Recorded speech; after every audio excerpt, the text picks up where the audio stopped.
Eh bien, bien-aimés dans le Seigneur, nous vous saluons une fois encore au nom de notre Seigneur et Sauveur Jésus-Christ. Nous continuons toujours à parler sur les alliances.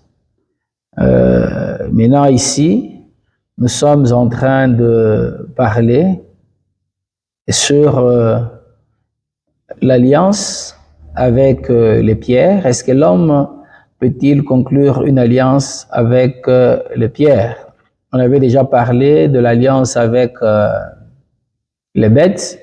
Maintenant, là, aujourd'hui, nous commençons avec l'alliance avec les pierres. J'aimerais que nous puissions recommander ces instants entre les saintes mains de Dieu. Seigneur, nous bénissons ton Saint-Nom, nous t'exaltons, Papa. Gloire, honneur à toi, Seigneur Jésus-Christ. Sois celui qui nous parle dans des termes clairs et précis. Dispose nos cœurs à bien comprendre ta pensée de ce soir. C'est en ton nom, Seigneur Jésus-Christ, que nous venons de prier et nous disons Amen. Eh bien, très chers spectateurs, comme nous l'avons annoncé, nous voulons parler sur l'alliance avec les pierres. Et j'aimerais que nous puissions lire un texte qui nous parle de l'alliance d'un homme avec les pierres et l'analyser et comprendre qu'est-ce que la Bible veut nous dire par là. Nous prenons tous la Bible. Nous allons lire Job 5 de 17 à 27.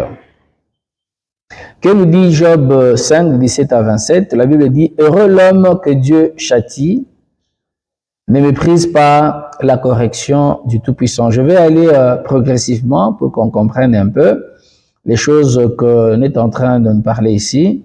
Et lorsque c'est la parole de Dieu, nous disons Amen. Par exemple, heureux l'homme que Dieu châtie et ne méprise pas la correction du Tout-Puissant. Ok, c'est très bien. Nous voyons que ce qu'il dit, c'est correct parce que heureux l'homme que Dieu châtie, nous voyons beaucoup plus. Et Salomon, dans le livre de Proverbes, il est en train de reprendre ce texte, de dire que l'homme que Dieu châtie, c'est l'homme que Dieu aime. Et la Bible dit qu'on ne peut pas mépriser la correction du Tout-Puissant. Quand on lit dans Proverbes, ce texte ici est également repris. Il fait la plaie et il abonde. Toujours dans le même ordre d'idée, c'est-à-dire Dieu peut châtier quelqu'un et lui-même arrive à réparer. Il peut faire provoquer une plaie et il bande. Il blesse et sa main guérit.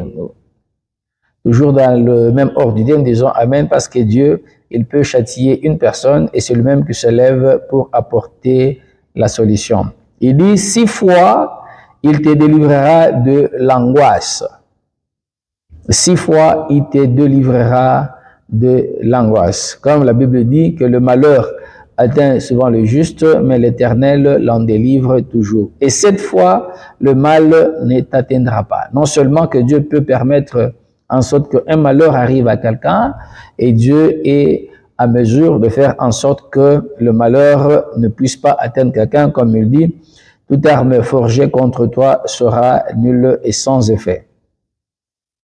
Il te sauvera de la mort pendant la famine et du coup du glaive pendant la guerre. Ok, Dieu c'est notre secours, c'est le secours qui ne manque jamais dans la détresse. Lorsqu'il y a la famine, lorsqu'il y a le combat, Dieu est là pour protéger.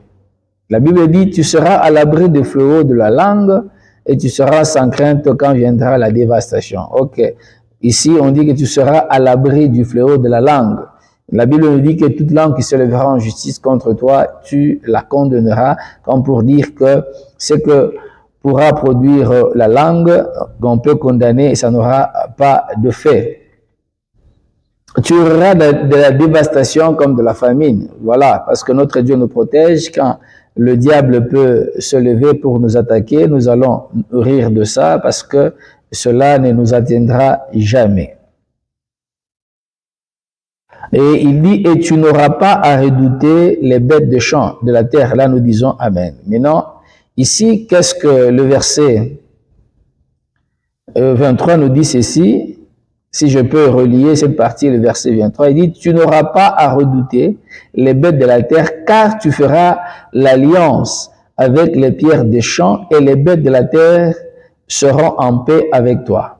Ici, le problème se pose. Nous allons vraiment chercher à analyser très bien parce que ici, la Bible nous dit que on ne va pas redouter les bêtes de la terre et la raison qui est donnée, c'est parce qu'on fera l'alliance avec les pierres de champ. C'est-à-dire lorsqu'on fait l'alliance avec les pierres de champ, et à ce moment-là, on sera en paix avec les bêtes.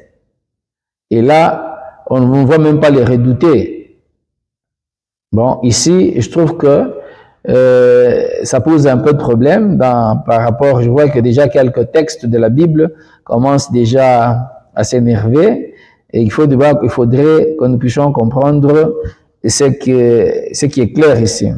Et on donne aussi d'autres raisons, on dit, car tu feras l'alliance avec les pierres de champ et les bêtes de la terre seront en paix avec toi, tu jouiras du bonheur sous ta tente. Tu retrouveras tes troupeaux au complet. Tu verras ta postérité s'accroître et tes rejetons se multiplier comme l'herbe de champ. Tu entreras au sépulcre dans ta vieillesse comme on emporte une gerbe en son temps. Voilà ce que nous avons reconnu. Voilà ce qui est à toi d'entendre et le mettre en pratique. Voilà ce que l'on est en train de dire, c'est Job qu'on est en train d'adresser. On est en train de dire à Job ceci, s'il fait l'alliance avec le Pierre, non seulement qu'il sera en paix avec les bêtes de champ, on dit qu'il va maintenant jouir du bonheur parce que dans la maison de Job, il n'y avait que des pleurs et des grincements de dents. Et même quand les trois amis de Job étaient arrivés, qu'est-ce qui était arrivé? Ils ont commencé par faire les deuils avant qu'ils ne commencent à parler. Et on donne aussi conseil à Job pour dire que tu retrouveras les troupeaux au complet. Job qui avait déjà perdu ses troupeaux, on dit s'il fait l'alliance avec les pierres, il va retrouver ses troupeaux au complet. Et on dit tu verras ta postérité s'accroître et tes rejetons se multiplier comme l'herbe de champ. Ah, là on dit également à Job qui avait perdu ses enfants qu'en faisant l'alliance avec les pierres, non seulement qu'il aura une postérité, il aura même un rejeton, c'est-à-dire il aura encore beaucoup d'enfants, il aura une longue postérité. On lui dit également que tu entreras au sépulcre dans la vieillesse. Ah, là, on est en train de dire à Job, même si tu es malade, si tu fais l'alliance avec les pierres, qu'est-ce qui arrive? Tu ne vas pas mourir si tôt. Pour lui dire que tu vas guérir de ta maladie, et là, tu vas vieillir. Et ensuite, on lui dit quoi? Voilà ce que nous avons reconnu, voilà ce qui est. Voilà ce que nous avons reconnu, voilà ce qui est. À toi d'entendre et de mettre en pratique. Voilà pourquoi l'objectif ici, on dit à Job, s'il veut recouvrir tout ce qu'il a perdu, sa vie d'antan, qu'est-ce qui est arrivé? Qu'est-ce qu'il doit faire plutôt? Il doit faire l'alliance avec les pierres. Et il dit, à toi d'entendre. Nous t'avons donné les secrets, on t'a donné le plan, c'est de d'exécuter. Si tu veux avoir tes enfants qui étaient perdus, avoir encore d'autres enfants, si tu veux recouvrir tes troupeaux au complet, si tu veux vivre longtemps, si tu veux être en paix même avec les bêtes, la condition c'est faire alliance avec les pierres. Voilà. Mais ici, vous avez vu que quand on a lu le verset 23 de faire l'alliance avec des pierres, je dis en tout cas ici, nous devons quand même analyser. Bien-aimés dans les Seigneurs, tel que ce que nous voulons vous dire pendant ce temps, lorsque nous lisons des choses dans la Bible, il y a des moments là où nous devons nous arrêter avant de dire Amen et analyser très bien. Et ici, nous devons analyser pour comprendre. Et pour analyser, j'aimerais aller avec trois principes qui vont beaucoup plus nous aider pour comprendre. Le premier principe, c'est ce que la Bible est en train de nous dire, de rechercher la paix. La Bible nous dit qu'on doit rechercher la paix avec tous et sans la sanctification, nul ne verra le Seigneur. Nous sommes dans Hébreux 12, le verset 14. On demande de rechercher la paix avec tous et la sanctification, sans laquelle nul ne verra le Seigneur. Nous devons rechercher la paix. Ce principe s'applique aux Écritures. Vous savez, il y a certains textes dans la Bible, lorsqu'on est en train de dire, ça énerve d'autres. Mais maintenant, il faut chercher la paix. la paix avec les Écritures. Voilà lorsque nous prenons Moïse. Moïse est en train de nous dire ceci toujours sur base de la révélation de Dieu et qu'il fallait respecter le sabbat parce que Dieu avait sanctifié le sabbat, il fallait respecter le sabbat, il fallait se reposer le jour du sabbat. Mais lorsque Christ vient, Christ viole le sabbat. Il demande aux gens, et surtout à cette personne-là qui avait été guérie à la piscine, on lui a demandé de prendre son lit. Or, on ne pouvait jamais prendre une charge le jour du sabbat. Mais Christ l'a dit. Et quand on lui a posé la question, il a dit, celui qui m'a guéri m'a dit que je dois prendre ça. Mais vous voyez que ce que Dieu avait dit à Moïse et ce que Christ est en train de nous dire, nous voyons qu'ils ne sont plus en paix. Là, Moïse n'est plus en paix avec Jésus sur le point de sabbat. Mais maintenant, quand on est nerf, il faut chercher la paix. Mais maintenant, comment est-ce qu'on va chercher la paix? La première des choses pour chercher la paix, nous voyons que Paul, maintenant, quand il arrive, il essaie un peu de nous expliquer toutes ces choses-là. Il est en train de nous dire ceci, qu'on ne peut pas juger quelqu'un à cause du sabbat, à cause de toutes les fêtes, Pentecôte, Pâques. Il dit que c'est l'ombre des choses à venir, mais le corps est en Christ. Ah, là, nous comprenons que Moïse parlait de l'ombre et Jésus est en train de parler du corps. Donc, ils parlent tous de la même manière, mais ça, c'était l'ombre et ça, c'est le corps. Donc, nous sommes en train de voir que il est en train de le mettre ensemble. Il dit, non, non, il recherchait la paix parce que Jésus, c'est vrai, ce qui a été dit, c'est comme ça par Moïse, mais maintenant, le corps, c'est en Christ. Maintenant, il faut chercher l'explication en Christ. Et quand Christ, il nous dit, il vient et lui que c'est lui le sabbat. Il dit, venez à moi, vous tous qui êtes fatigués, chargés, je vous donnerai le repos. Or, le sabbat, c'était le jour du repos, et Christ est venu nous donner le repos. Donc, le vrai repos, nous l'avons en Christ. Donc là, c'était l'ombre, c'était juste une figuration, et l'explication, voilà pourquoi nous disons que les épîtres nous expliquent l'évangile. Il y a l'ombre, il y a maintenant ce que les évangiles sont venus nous rapporter et l'explication, nous l'avons là-bas. Et là, quand on lit les Écritures de cette manière-là, vous voyez qu'on ne va pas se disputer. Et là, nous avons la paix. Donc ici, dans le cas d'espèce, nous sommes en train de voir que avec cette écriture, ça a énervé beaucoup d'écritures. Nous allons voir cela quand on nous demande de faire l'alliance avec les pierres pour que l'on puisse en jouir de bénéfices. Là, ça pose déjà un sérieux problème. Ça, c'est le premier principe.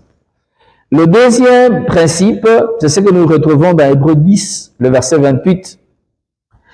La Bible dit ceci, « Celui qui a violé la loi de Moïse meurt sans miséricorde sous la déposition de 2 ou 3 témoins. » Ah, c'est-à-dire, pour qu'on confirme une chose, même si quelqu'un a tué, il a fait quoi? Pour qu'on confirme la chose, il faut la déposition de 2 ou 3 témoins. Donc, la Bible telle qu'elle est écrite, nous devons savoir, bien aimé dans le Seigneur, que lorsqu'il y a un verset, il y a tout un autre verset qui est en train de confirmer cela. Il y a toujours un deuxième témoignage. Là, nous devons maîtriser ça. On ne peut pas conclure quelque chose et en faire même une doctrine sur base d'un seul texte, non. Mais pour que cela se fasse, il faudrait qu'il y ait un deuxième témoin. Mais quand nous regardons dans la Bible, nous sommes en train de voir que nous n'avons pas un deuxième témoignage qui est en train de nous dire qu'il faut faire l'alliance avec des pierres pour récupérer ce qu'on a perdu, pour vivre longtemps et toutes ces choses-là. Donc ici, c'est un principe très important, qu'on doit toujours rechercher la paix. Non seulement qu'on doit rechercher la paix, mais il faudrait qu'il y ait la confirmation de 2 ou 3 textes. Et à ce moment-là, on peut accepter la chose. Et dans le cas d'espèce, il n'y a que ce verset-là qui nous parle de l'alliance avec des pierres et il n'y en a pas d'autres. Voilà pourquoi nous avons dit que nous devons vraiment faire attention à cela. Et vous allez comprendre pourquoi, lorsque je lisais le texte de Job 5, quand nous avons commencé déjà à partir du verset 17, j'étais en train de dire Amen, mais quand on arrive au verset 23, là je dis non, non, il faut qu'on fasse très très attention. Voilà pourquoi, bien aimés dans le Seigneur, quand nous lisons la Bible, nous devons faire très attention. Et notre principe que nous devons retenir et comprendre dans le cas d'espèce, nous devons savoir que la Bible, c'est la parole de Dieu. Mais nous devons comprendre également que non seulement que la Bible c'est la parole de Dieu, mais que toutes les paroles qui sont dans la Bible ne sont pas celles de Dieu. Ah, là ça complique un peu. Quelqu'un va me dire comment est-ce que la Bible peut être la parole de Dieu, mais que toutes les paroles qui sont dans la Bible ne sont pas celles de Dieu. Je dis, bien sûr, vous allez comprendre que dans la Bible, il y a des paroles qui ont été prononcées par Satan, il y a des paroles qui ont été prononcées par Adam, par Ève, il y a des paroles qui ont été prononcées même par divers rois. Mais tout ça, lorsque ça se trouve dans la Bible, parce que toute écriture est inspirée de Dieu et utile pour être enseignée, et qu'est-ce que nous devons retenir? C'est-à-dire, derrière tout ça, il y a une inspiration de Dieu, il y a une explication, il y a une pensée cachée de Dieu. Et maintenant, nous devons savoir ce que Dieu écrit ici, quelle est la pensée de Dieu. Mais si nous prenons déjà de manière littérale, que la Bible dit qu'il faut faire l'alliance avec les pierres pour être en paix avec les bêtes, pour recouvrir les bêtes au complet, pour vivre pendant très longtemps, pour avoir des enfants. Et là, on peut aller à l'encontre de la véritable pensée de Dieu. Voilà pourquoi nous devons savoir que la Bible, c'est la parole de Dieu, mais toutes les paroles qui ne sont pas dans la Bible ne sont pas celles de Dieu, mais les paroles qui sont dans la Bible sont en train de communiquer la pensée de Dieu, et cette pensée de Dieu, c'est ça même la parole de Dieu. Et là, nous sommes en train de dire Amen. Et sur ce principe, ce qui est plus important, c'est que nous devons chercher maintenant à savoir qui a prononcé cette parole. L'auteur de cette parole, c'est qui? Alors là, c'est très important de savoir qui a prononcé cette parole ici, qui est l'auteur, parce que les écrits dans la Bible, il y a toujours des auteurs, il y a aussi des destinataires. C'est très important de connaître l'auteur, les destinataires, et essayer même de comprendre pourquoi, les circonstances, dans quelles circonstances, ou le contexte comme on dit. Parce que lorsqu'on sort le texte dans son contexte, là, ça devient un prétexte, là, ça devient compliqué. Donc, il faut remettre le texte dans son contexte, connaître l'auteur et destinataire. Et dans le cas d'espèce, ce qui a été dit dans Job 5 commence dans Job 4. Et là, nous sommes dans Job 4, le premier verset. La Bible dit ceci, Eliphaz d'Étaman prit la parole et dit, tout ça, ce sont les paroles d'Eliphaz d'Étaman, qui est l'un des 3 amis de Job, qui a parlé.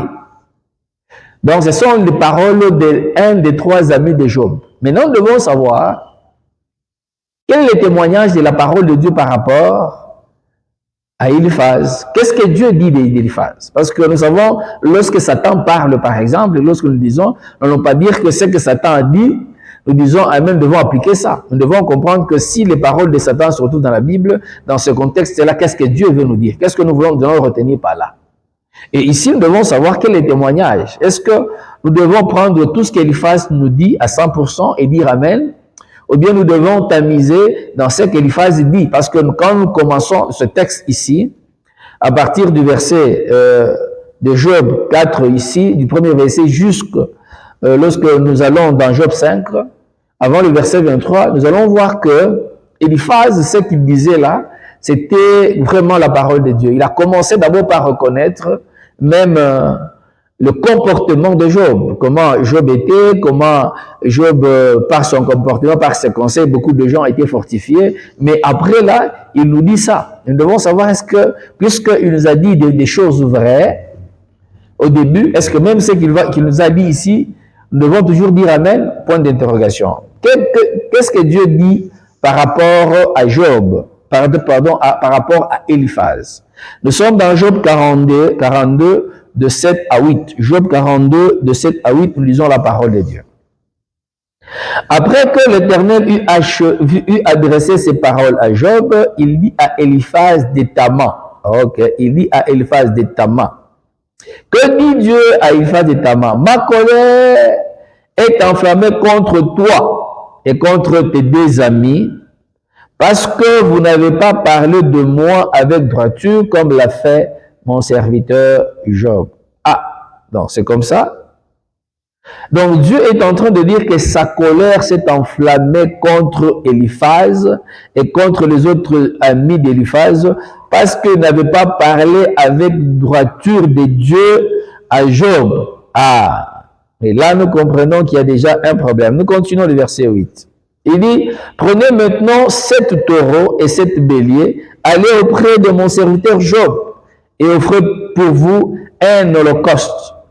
Job, mon serviteur, priera pour vous, et c'est par égard pour lui seul que je ne vous traiterai pas selon votre folie. Ah, je reprends, car je ne vous traiterai pas selon votre folie, car vous n'avez pas parlé de moi avec droiture, comme l'a fait mon serviteur Job. Ah, donc ici, Dieu est en train de traiter des propos d'Éliphaz de la folie.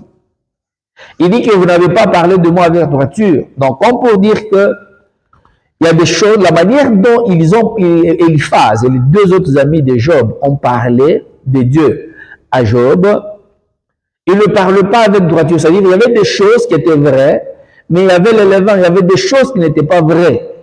Voilà pourquoi ils étaient dans la folie. Et si quelque part, on est en train de lire la parole de Dieu, on ne cherche pas à comprendre toutes ces choses, on risquerait de comprendre que, et ce que Éliphaz a dit à propos de l'alliance de l'homme avec le Pierre, et nous sommes obligés de le faire. Amen. Et lorsque nous comprenons ceci, nous trouvons que ce qui a été dit n'est pas correct, parce que la Bible est totalement contre ça, et la Bible est contre ça parce que ici, nous voyons quoi? Si nous analysons très bien les Écritures, il est en train de présenter comme les pierres ont le secret de la solution du problème de Job. Donc, comme pour dire que la relation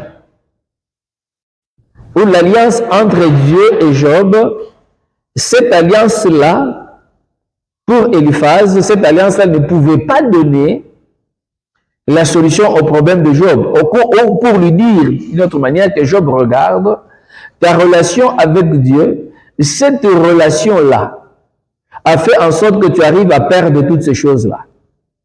Mais qu'est-ce qui arrive? Tu dois faire l'alliance avec le Pierre. Mais dans sa stratégie, qu'est-ce qu'il a fait? Il a essayé de montrer à Job sa relation avec Dieu. Il a essayé à montrer à Job comment Job a fait une erreur, mais il cherche en sorte que, à côté de l'alliance que Job est en train de faire avec Dieu, qu'il fasse maintenant l'alliance avec le Pierre, comme pour dire que la seule alliance de Job avec Dieu est dans l'impossibilité d'apporter la solution dans la vie de Job, mais Job doit ajouter à l'alliance qu'il a avec Dieu une autre alliance avec les pierres. C'est à ce moment-là qu'il aura une solution. Voilà, regardez là-bas où se retrouve la ruse du diable. Voilà pourquoi, bien-aimés dans le Seigneur, nous devons vraiment être trop prudents dans la lecture de la parole de Dieu, trop prudent lorsque même quelqu'un vient nous annoncer la parole de Dieu. Il peut commencer avec la bonne parole de Dieu, mais en soi, il a la ruse. Vous allez comprendre même les occultistes, quand un occultiste vient, il te présente la parole de Dieu. Il va te présenter au début, quand tu vois, tu regardes, tu vas reconnaître Jésus, tout ce monde-là, toutes les sectes reconnaissent Jésus. Ils vont te dire que non, vous ne comprenez pas très bien, c'est un prophète, mais il peut vanter Jésus de par tout ce qu'il a fait. Et quand on parle de Jésus, vous pouvez croire que non, ça c'est la parole de Dieu. Quelqu'un peut venir, sous prétexte d'être un serviteur de Dieu, venir avec la parole de Dieu. Il peut vous parler de la parole de Dieu, mais là, il met un peu de levain. Voilà pourquoi la Bible dit, un peu de levain fait lever la pâte. Et là, Éliphaz a mis de levain en disant qu'il faut faire l'alliance avec des pierres, comme beaucoup de gens le soutiennent, parce que c'est écrit dans la Bible. Même si c'est écrit dans la Bible, ce qui est plus important, c'est arriver à faire l'analyse. Est-ce que je dois dire amen à cette écriture-là, ou bien je dois chercher à comprendre qui en est l'auteur, et quel est le témoignage que Dieu veut de cet auteur, et que disent d'autres écritures par rapport à ce texte. Est-ce que ça n'a pas énervé d'autres écritures? Voilà ce qui est plus important. Amen. Mais ce qui est curieux avec Éliphaz, la source de sa révélation, il parle de la source de la révélation, et pour lui, il était convaincu que ce qu'il était en train de dire venait de Dieu. Ah, bien-aimé, mesdames et seigneurs, c'est compliqué. Il était convaincu que ce qu'il disait, que l'alliance avec de Pierre, quand il parle de ça, ça venait de Dieu. Il était convaincu. Voilà pourquoi, quand il dit des choses-là, il commence par dire des choses qui sont vraies, mais à un certain moment, il dit quelque chose. Quand vous voyez même Satan, quand il était avec Jésus, il pouvait dire deux fois des choses qui sont vraies, mais il y mettait de levain. Quand il se retrouve avec, Satan se retrouve avec Ève, il reprend la parole de Dieu, mais il y met de levain. Nous devons être trop attentifs sur ça. Nous allons dans Job 4, de 12 à 19, et nous allons voir la source de tout ce que Eliphaz avait dit, c'est-à-dire à partir de Job 12, avant ce qu'il avait à dire, avant qu'il arrive à ce stade, c'est-à-dire du verset 1 jusqu'au verset 11. Quand il arrive au verset 12, là, il nous dit que ça ne venait pas de lui, et tout ça pour chercher à convaincre Job. Nous sommes dans Job 4, de 12 à 19. Il dit ceci. « Une parole est arrivée furtivement jusqu'à moi. Et mon oreille en a accueilli, en a recueilli les sons légers. » Je reprends. Une parole est venue furtivement jusqu'à moi, et mon oreille en a recueilli les sons légers. Au moment où les visions de la nuit agitent la pensée, quand les hommes sont livrés à un profond sommeil, j'ai fus saisi de frayeur et d'épouvante, et tous mes os tremblèrent. Un esprit passa près de moi. Tous mes cheveux se hérissèrent. Une figure d'un aspect inconnu étant devant mes yeux. Et j'ai entendu une voix qui murmurait doucement. Que dit cette voix-là? L'homme serait-il juste devant Dieu? Ah, c'est la parole. C'est la parole qu'il commence à recevoir. Je pense qu'on peut d'abord reprendre, expliquer un peu ça, faire un peu de commentaire, et après là, nous allons prendre le verset 17. Il est en train de montrer dans quelles circonstances il a reçu la parole de Dieu. Tout ce qu'il a dit là, même de l'alliance avec de Pierre, ça venait d'une vision. Il avait fait une vision qui avait agité sa pensée. il s'était livré, c'est-à-dire c'était la nuit quand les hommes dorment dans un profond sommeil, mais lui maintenant pendant ce temps-là, il fait la vision. Il était saisi même d'une frayeur, d'épouvante, et même ses os tremblaient. Quand il a vu cette vision-là, il a eu peur. Et qu'est-ce qui s'est passé? Il a vu un esprit qui passait près de lui. Il a senti un esprit qui passait près de lui. Et quand il a senti cet esprit-là, il dit, ses cheveux se hérissèrent. Il a senti que ses cheveux se hérissèrent, et il a vu une figure d'un aspect inconnu. Une figure d'un aspect, une chose qu'il n'avait jamais vue. Cette figure d'un aspect inconnu était venue à ça. Il ne savait pas expliquer ce qu'il avait vu, mais c'est une figure qu'il n'avait jamais vue et qu'il ne savait même pas expliquer. Et quand il a vu ça, c'est alors qu'il a entendu une voix qui murmurait doucement à son oreille. Ah! Donc, ce qu'il a dit là, ça ne venait pas de lui, ça venait d'une vision. Il avait une vision. Il a tremblé. Et qu'est-ce qu'il a eu dans cette vision-là? Pour arriver à cela, il dit, la voix, qu'est-ce que la voix lui a dit? La voix commence à lui dire, l'homme serait-il juste devant Dieu? Donc, la voix lui dit pour lui dire que l'homme ne peut jamais être juste devant Dieu. Mais cette voix-là est en train d'énerver l'Écriture. Parce que Dieu lui-même, il est en train de témoigner. On ne peut pas juste une seule personne, c'est le témoignage. Pour gagner le temps, nous prenons le cas de Job. De Noé. Dieu avait dit que Noé était juste et intègre. Mais ici, la voix, il lui a dit qu'il n'y a personne qui est juste. Amen. Donc nous voyons que la voix là qui lui disait que ce n'était pas une voix de Dieu, c'était le mensonge parce qu'il s'était en train d'énerver l'Écriture. Et plusieurs Écritures. Et nous n'avons pas d'Écriture pour donner la paix ici. Il dit, est-ce que l'homme serait-il pur devant celui qui l'a fait? Oui, la Bible est en train de nous dire, l'homme, c'est vrai, l'homme peut pécher, mais le sang de Christ est en train de le purifier. C'est pendant cette alliance. Mais comme on était dans l'ancienne alliance, la purification se faisait avec le sang des animaux purs. Et Job faisait ce travail-là régulièrement. Il faisait ces sacrifices-là. Donc Job se purifiait, même si quelque part il pouvait commettre le péché, mais il faisait le sacrifice, et par cette offrande de sa vie de péché, il était toujours pur. Si Dieu n'a pas confiance en ses serviteurs, c'est compliqué. Il dit que Dieu n'a même pas confiance en ses serviteurs. Ah, quel problème. Amen. Or, Dieu, il est derrière la parole de ses serviteurs pour l'exécuter. Mais quelqu'un qui est derrière la parole de ses serviteurs pour l'exécuter, on nous dit qu'il n'a pas confiance en ses serviteurs. Amen. Vous voyez que d'emblée, la source ici n'est pas bonne. La source ici n'était pas bonne. Mais lui, puisqu'il avait vu cette vision-là, il a vu un aspect, il avait fait un aspect inconnu, il avait de la frayeur, tout ça, il a senti comme si un esprit passait à côté de lui, là, il a trembloté, même les eaux avaient tremblé, il trouve que non, comme j'ai vu cette vision-là, ça vient de Dieu. Bien-aimés dans le Seigneur, nous devons avoir le discernement. L'esprit, la vision que nous avons, nous amène quel message?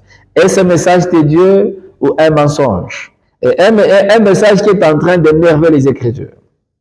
Un message qui n'a pas de témoignage. Un message qui n'amène pas la paix. Amen, on ne peut pas l'accepter. Voilà pourquoi, bien-aimés dans le Seigneur, et puis il continue à dire dans le verset 19, pour conclure, il dit, combien plus chez ceux qui habitent dans des maisons d'argile, qui tiennent leur origine de la poussière et qui peuvent être écrasés comme un vermisseau. Il dit que si Dieu n'a pas convaincu les serviteurs, amen, les serviteurs, nous pouvons, ils peuvent agiter ici quand nous voyons, il peut parler même des anges, il peut dire que Dieu n'a même pas confiance en ses anges, un serviteur, mais il dit, mais s'il n'a pas confiance en ses serviteurs, mais un homme ordinaire, est-ce qu'il peut avoir confiance en lui? Amen. Mais comment Dieu, pendant ce temps, il peut même accepter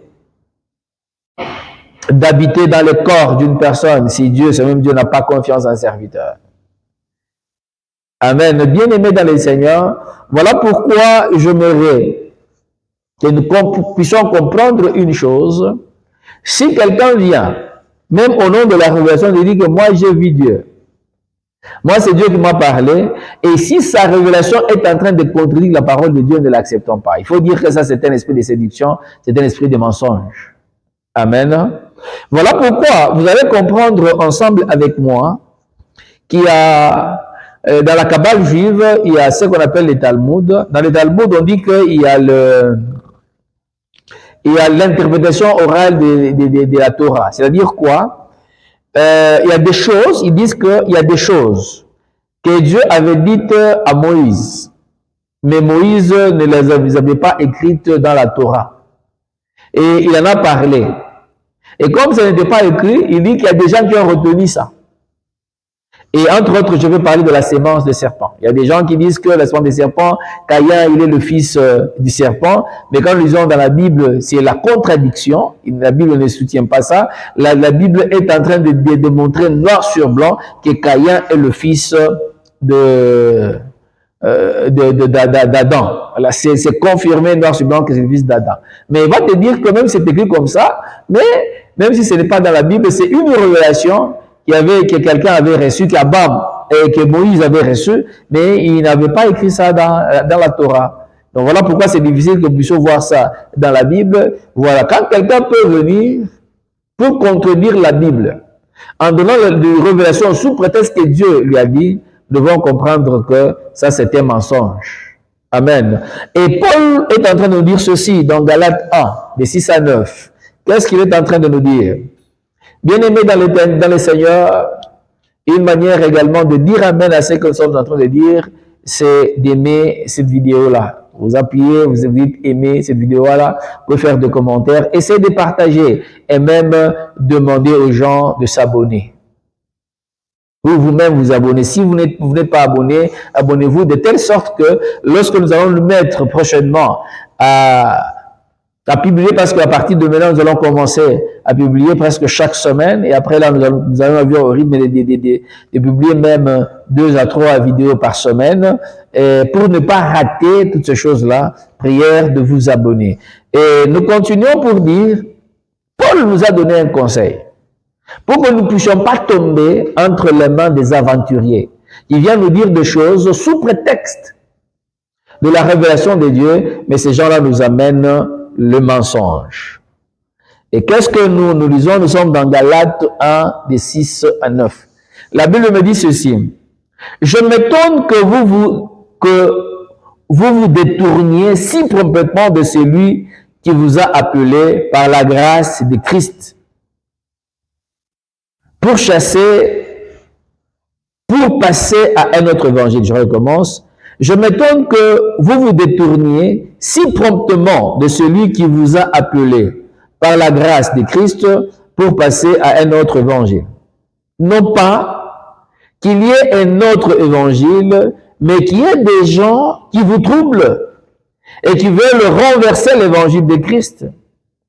Mais quand nous-mêmes, quand un ange du ciel annoncerait un autre évangile que celui nous vous avons prêché, qu'il soit anathème.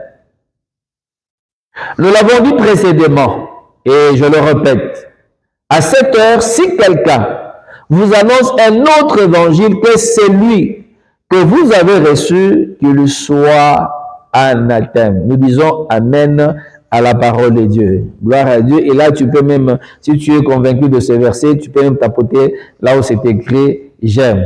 Amen. Il est en train de nous dire que ceci, il y a des gens qui veulent amener notre évangile. En soi, il dit que non, non. Il n'y a pas d'autre évangile, il n'y a qu'un seul évangile, mais des gens qui veulent vous détourner de l'évangile. Voilà, il dit que même moi, Paul, qui vous ai annoncé l'évangile, le vrai évangile, si j'arrive à vous donner un autre évangile, que je sois anathème, même si c'est un ange, vous voyez un ange descendre comme ça là, il vous amène des choses, et ces choses-là ne sont pas vérifiables dans la parole de Dieu. N'acceptez pas ça. Voilà pourquoi, bien-aimés dans le Seigneur, nous devons faire très très attention. Actuellement, nous sommes en train de vivre des choses extraordinaires, là où quelqu'un peut venir au nom de la révélation, il commence à mentir l'Assemblée de Dieu, au nom de la révélation, il commence à dire des choses qui ne sont pas vérifiables dans la Bible. Amen, bien-aimés dans le Seigneur. C'est comme j'ai suivi un autre serviteur de Dieu que je respecte beaucoup. En tout cas, il a dit des choses là qu'à un certain moment, j'ai frissonné. J'ai frissonné. Bien-aimés dans le Seigneur, même si nous avons n'importe quel don spirituel, restons dans les Écritures. C'est très important. Et cet homme de Dieu, il avait dit des choses. Il a dit que non, les anges restent sur la terre et les anges ne sont pas au ciel. Ah, il a énervé beaucoup d'écritures. Je pense que je rentrerai sur ça, je parlerai sur ça. Je veux parler sur ça. Et je veux parler pourquoi c'est juste une parenthèse, pourquoi lorsque Christ est en train de nous enseigner comment prier, il commence par dire « Notre Père qui es aux cieux ». Et quelque part, il arrive pour dire que ta volonté soit faite sur la terre comme au ciel.